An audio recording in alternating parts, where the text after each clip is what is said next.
Baik, selamat siang. Assalamualaikum warahmatullahi wabarakatuh, anak-anak sekalian. Waalaikumsalam warahmatullahi wabarakatuh. Bagaimana kabar anak-anak hari ini? Alhamdulillah baik. Oke, alhamdulillah. Kalau kabar anak-anak sekalian baik, apakah masih semangat buat mengikuti pelajaran pada siang hari ini? Masih ya? Sebelum kita masuk ke dalam pembelajaran, Ibu mau mengabsen anak-anak terlebih dahulu ya. Yang pertama, Versal hadir. Kemudian Maharani hadir. Lengkap semua ya berarti ya. Baik, anak-anak sekalian, pada hari ini apakah kalian tahu apa yang akan kita pelajari? Tahu. Apa Mbak Maharani, silahkan. Kalau nggak salah tentang koperasi. Koperasi ya. Nah, benar sekali apa yang dikatakan Mbak Maharani. Hari ini kita akan belajar tentang koperasi. Nah, pokok bahasan yang akan kita sampaikan pada siang hari ini atau Ibu sampaikan pada siang hari ini, yaitu yang pertama tentang pengertian koperasi, yang kedua tentang asas koperasi, yang ketiga tentang prinsip koperasi, keempat tujuan koperasi, kelima jenis-jenis koperasi, dan yang keenam yaitu tentang selisih hasil usaha atau biasa disebut dengan SHU. Nah, untuk memberikan gambaran umum tentang apa itu koperasi agar anak-anak sekalian dapat memahami lebih jelas ya, Ibu mempunyai sebuah video yang berdurasi sekitar 5 menit. Silahkan nanti anak-anak untuk memperhatikan secara cermat ya video ini, karena video ini akan membahas secara umum tentang pokok-pokok bahasan yang telah Ibu sampaikan tadi. Apakah bisa dimengerti? Bisa. Mas Firsa, apakah bisa dimengerti? Bisa ya. Oke, Ibu akan menayangkan video yang berjudul tentang apa itu koperasi. Silahkan diperhatikan dan dicermati ya anak-anak sekalian.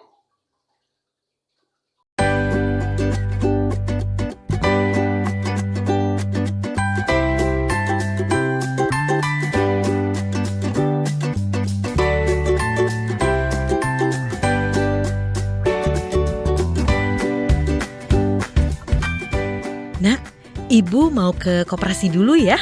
Ibu ke koperasi melulu. Emang koperasi itu apa, Bu? Koperasi itu adalah sekumpulan orang yang memiliki kepentingan bersama, baik itu ekonomi, sosial, dan budaya. Nah, untuk memenuhi kebutuhan ekonomi anggotanya, maka mereka membentuk sebuah usaha bersama yang bisa juga disebut perusahaan koperasi yang dikendalikan secara bersama pula. Sama gak, Bu, dengan PT ini, PT itu? Jelas beda, Nak, terutama dari prinsip dan nilai-nilainya. Dan itu berlaku di seluruh dunia, yaitu voluntary and open membership atau sukarela dan terbuka, democratic member control atau anggota mengawasi secara demokrasi, member economic participation atau partisipasi ekonomi anggota, autonomy and independence atau otonom dan independen, education, training and information atau pendidikan, pelatihan dan informasi, cooperation among cooperatives atau kerjasama antar koperasi, concern for the community atau peduli pada komunitas dan lingkungan. Kemudian nilai-nilainya adalah menolong diri sendiri, bertanggung jawab, demokrasi, persamaan, keadilan, dan solidaritas. Dalam tradisi dari para pendirinya, anggota koperasi percaya pada nilai-nilai etik dari kejujuran, keterbukaan, tanggung jawab sosial, dan peduli sesama. Di Indonesia sama tidak, Bu? Pada intinya sih sama. Sebenarnya prinsip koperasi Indonesia sudah lebih dulu dikonsepkan karena yang ditetapkan ICA atau International Cooperative Alliance pada tahun 1995. Sedangkan Undang-Undang Nomor 25 itu tahun 1992. Simak ya nak. 1. Keanggotaan bersifat sukarela dan terbuka. 2. Pengelolaan dilaksanakan secara demokratis. 3. Pembagian sisa hasil usaha dilakukan secara adil dan merata sebanding dengan besarnya jasa usaha masing-masing anggota. 4. Pemberian balas jasa yang terbatas terhadap modal. 5. Kemandirian. Dalam mengembangkan koperasi, maka koperasi melaksanakan pula prinsip koperasi sebagai berikut. 6. Pendidikan perkoperasian. 7. Kerjasama antar koperasi. Hampir sama kan? Tapi karena koperasi itu punya jati diri, jadi koperasi punya karakteristik tersendiri. Ini dia. Pemilik adalah anggota sekaligus juga pelanggan. Kekuasaan tertinggi berada pada rapat anggota. Satu anggota adalah satu suara. Organisasi diurus secara demokratis. Tujuan yang ingin dicapai mensejahterakan anggota atau member promotion. Keuntungan dibagi berdasarkan besarnya jasa masing-masing anggota kepada koperasi. Koperasi merupakan sekumpulan orang atau badan hukum yang berusaha mensejahterakan anggota dan masyarakat. Koperasi merupakan alat perjuangan ekonomi. Koperasi merupakan sistem ekonomi. Unit usaha diadakan dengan orientasi melayani anggota. Tata laksana bersifat terbuka bagi seluruh anggota. Terus, koperasi itu apa cuma untuk simpan pinjam aja, Bu? Di Indonesia dibedakan menjadi 5 jenis, yaitu konsumen, produsen, pemasaran, jasa, dan simpan pinjam. Tapi secara umum bisa bergerak dalam bidang apapun. Wah, klub sepak bola aku bisa dong, Bu. Ya bisa dong. Ibu mau ke koperasi dulu ya nak? Nanti kita teruskan lagi ceritanya. Yah, Ibu. Janji ya, nanti diteruskan.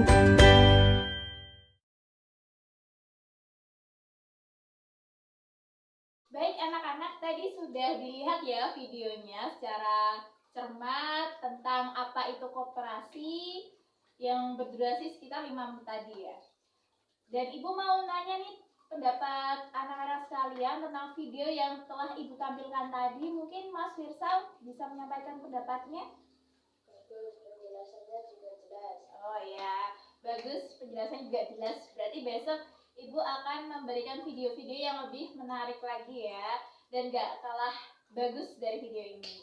Terus kalau Mbak Maharani bisa disimpulkan setelah melihat video tadi, apa sih itu koperasi? Koperasi itu sekumpulan orang-orang yang memiliki tujuan tertentu untuk mensejahterakan anggotanya. Oh iya, bagus sekali pendapat dari Mbak Maharani. Itu secara gambaran umum sudah benar ya, bahwa koperasi itu sekumpulan orang-orang ataupun sebuah badan hukum yang tujuannya untuk mensejahterakan anggotanya, anggota koperasi ya pada khususnya.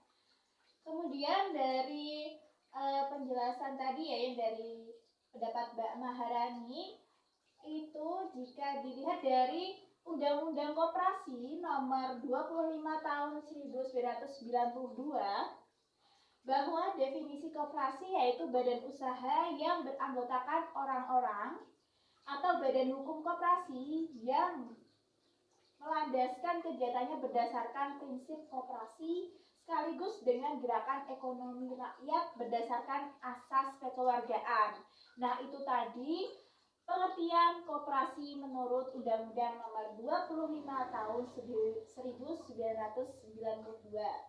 Kemudian kita akan lanjut tentang perangkat organisasi koperasi. Nah, perangkat organisasi koperasi ini tuh seperti apa aja sih yang ada di koperasi itu? Nah, kalau misalnya di IT kan perangkat komputer itu apa aja? Ada hardware, ada software. Nah, kalau di koperasi itu ada rapat anggota yang pertama.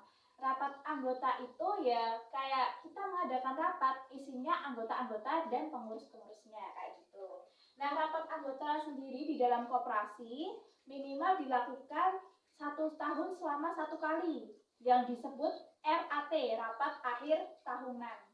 Nah, tapi sebenarnya di koperasi itu tidak hanya rapat anggota tahunan saja yang diadakan, tapi juga bisa diadakan lebih dari satu kali. Misal kayak rapat anggota triwulan, rapat anggota caturwulan, nah itu bisa, dan itu sesuai dengan kebijakan masing-masing koperasinya, seperti itu. Kemudian untuk perangkat organisasi koperasi selanjutnya yaitu pengurus.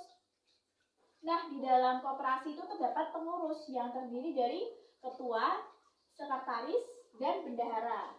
Nah, biasanya juga diikuti dengan divisi-divisi di dalam koperasi tersebut, di mana jumlah pengurus koperasi itu harus gasal ya. Gasal artinya tuh kayak harus ganjil.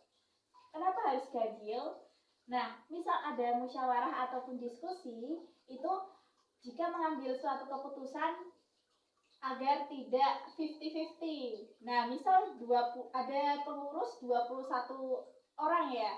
Kalau ada yang milih setuju 10 orang, terus 10 orang lagi gak setuju, kan satu orang yang menentukan apakah keputusan itu layak diambil yang mana, apakah setuju ataupun tidak setuju. Nah, itu fungsinya dari jumlah pengurus yang terdiri dari ganjil ya, pengurus ganjil.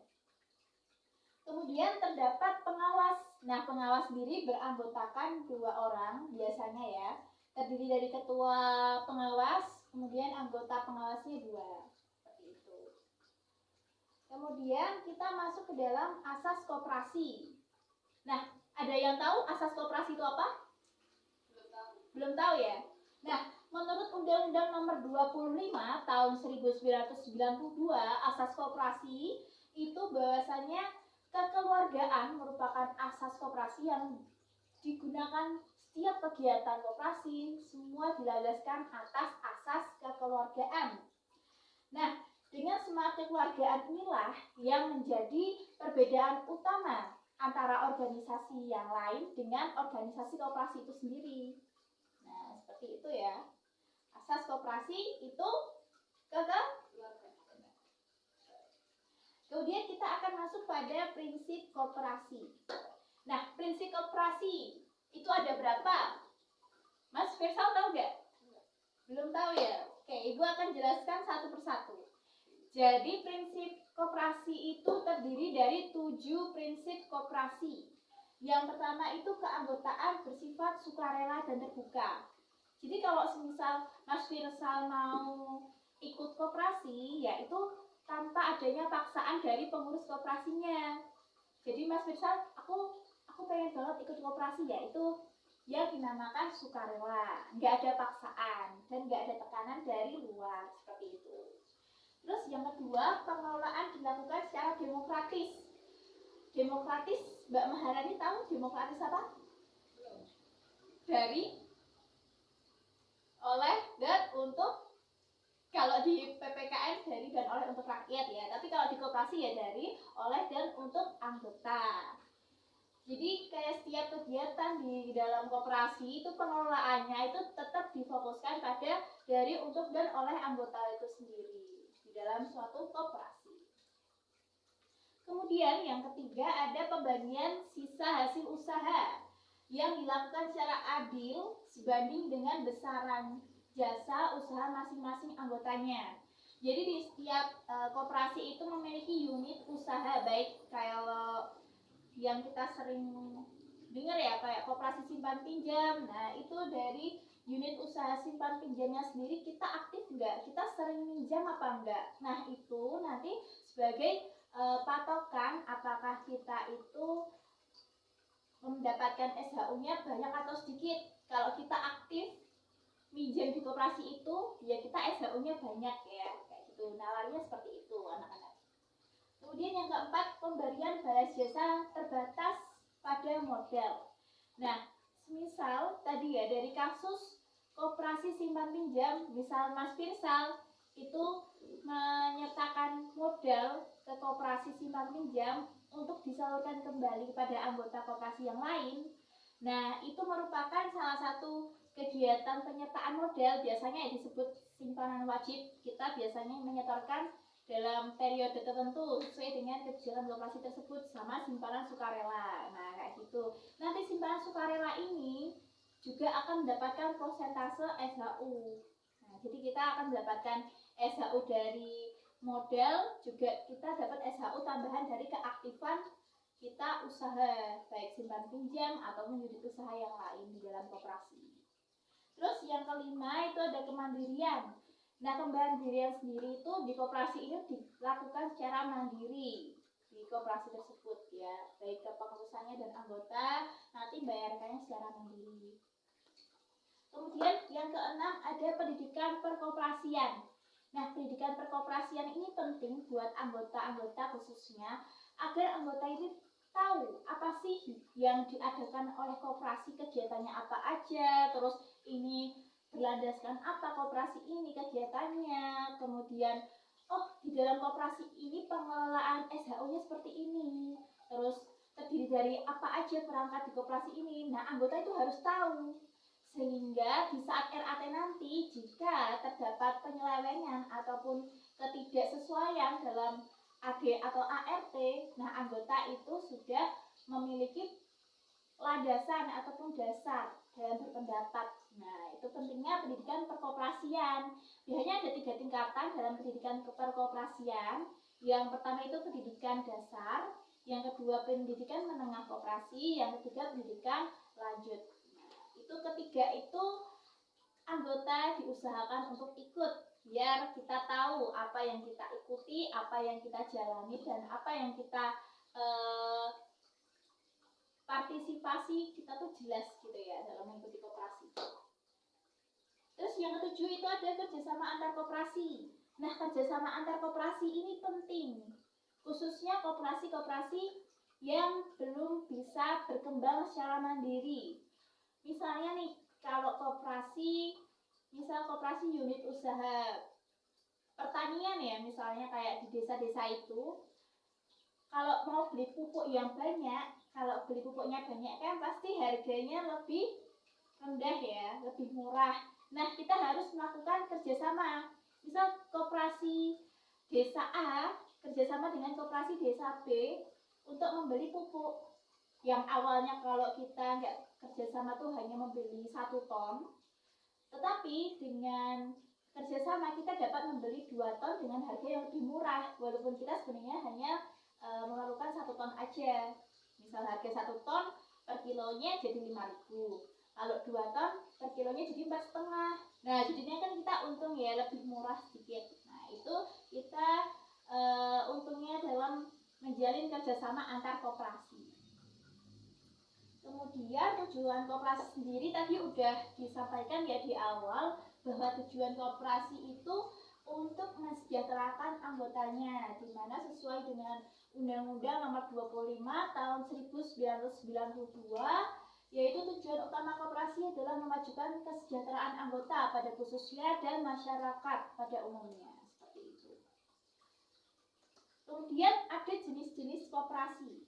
Jenis-jenis koperasi sendiri diatur dalam Undang-Undang Nomor 25 Tahun 1992 bahwa terdapat koperasi konsumen yang pertama, yang kedua ada koperasi produsen, yang ketiga ada koperasi pemasaran, yang keempat ada koperasi jasa, dan yang kelima ada koperasi simpan pinjam, di mana nanti masing-masing koperasi dapat dilihat penjelasannya di buku paket ya. Oke. Nah, dalam koperasi itu kita, dalam menjalankan usaha koperasi kita harus mempunyai modal. Nah, modal koperasi itu dari mana? Modal koperasi itu ada yang dari dalam dan dari luar. Dari dalam itu biasa disebut dengan modal sendiri, terdiri dari simpanan pokok. Nah, simpanan pokok ini dibayarkan pada saat awal kita daftar ke koperasi, 1 kali saat kita mendaftar ke koperasi. Terus ada simpanan wajib. Simpanan wajib ini yang dibayarkan setiap periode tertentu, misal 3 bulan sekali atau 1 bulan sekali, itu besarannya sama, misal 10.000 ya 10.000, terus kayak gitu. Terus dana cadangan. Dana cadangan sendiri itu biasanya didapatkan setelah RAT ya, rapat akhir tahunan, rapat anggota tahunan, yaitu dicadangkan berapa persen sesuai dengan kesepakatan forum gitu ya. Terus yang keempat itu ada hibah atau donasi. Hibah dari misal kita dapat hibah berupa uang tunai dari kementerian ataupun tanah dari kementerian, nah itu masuk dalam modal sendiri. Kemudian terdapat modal pinjaman. Modal pinjaman itu terdiri dari anggota. Nah, kok anggota? Padahal anggota kan modal sendiri ya harusnya. Nah, modal pinjaman dari anggota itu sendiri tuh kayak simpanan sukarela. Kalau di dalam koperasi simpan pinjam, simpanan sukarela itu tuh modal dari luar yang tanggung jawabnya koperasi itu kita harus mengembalikan saat si anggota itu memerlukan simpanan sukarelanya kayak gitu. Yang kedua terdapat dari koperasi lain, yang ketiga ada bank dan lembaga lain, yang keempat ada obligasi, dan yang kelima ada sumber lain yang sah yang dijamin oleh OJK. Kemudian yang terakhir itu sisa hasil usaha atau biasa disebut dengan SHU. Biasanya anggota pada seneng ya saat dengar SHU karena kelintasnya kayak bagi-bagi uang kayak gitu, bagi-bagi komisi dari keaktifan yang mereka partisipasikan di tahun periode koperasi tersebut. Nah, itu bagaimana sih cara menghitung SHU, cara menghitung keaktifan kita baik dalam modal ataupun usaha? Nah, kalian bisa buka buku paket di halaman 59, silahkan dibuka. Nah, itu sudah terdapat perhitungan serta contoh bagaimana cara menghitung SHU baik modal maupun unit usaha. Nah, itu nanti bisa dipelajari sendiri ya anak-anak sekalian. Terus kemudian ada tugas. Nah, tugasnya ini sebenarnya gampang. Ini nanti dikumpulkan pada pertemuan berikutnya ya, Mas Firsal, Mbak Maharani. Yang pertama itu bisa ditulis dulu ya, atau nanti Ibu share lagi, Ibu ingatkan di grup kita ya nanti. Yang pertama itu buatlah 2 soal perhitungan SHU beserta jawabannya. Nah, itu nanti bisa dilihat di buku paket, contohnya seperti itu. Tapi kalian bisa membuat soal yang beda lagi ya. Terus yang kedua, berikan contoh koperasi yang ada di daerah kalian, serta berikan profil umum. Misal tadi di masing-masing desa Mas Firsal ada koperasi, yaitu bisa dijadikan contoh tugas ini. Nanti profil umumnya, ketuanya siapa, pengurusnya siapa, berdiri dari tahun kapan, terus unit usahanya apa, nanti bisa dijelaskan di situ. Kayak gitu. Nah, mungkin cukup sekian penjelasan dari Ibu. Mungkin ada yang ingin ditanyakan, baik dari tugas ataupun materinya. Apa sudah jelas? Sudah jelas ya.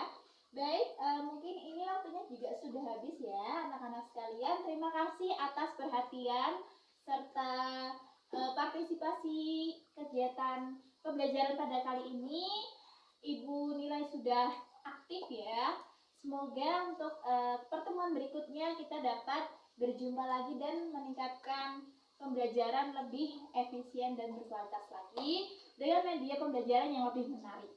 Nah, terima kasih. Ibu cukupkan sekian. Wassalamualaikum warahmatullahi wabarakatuh.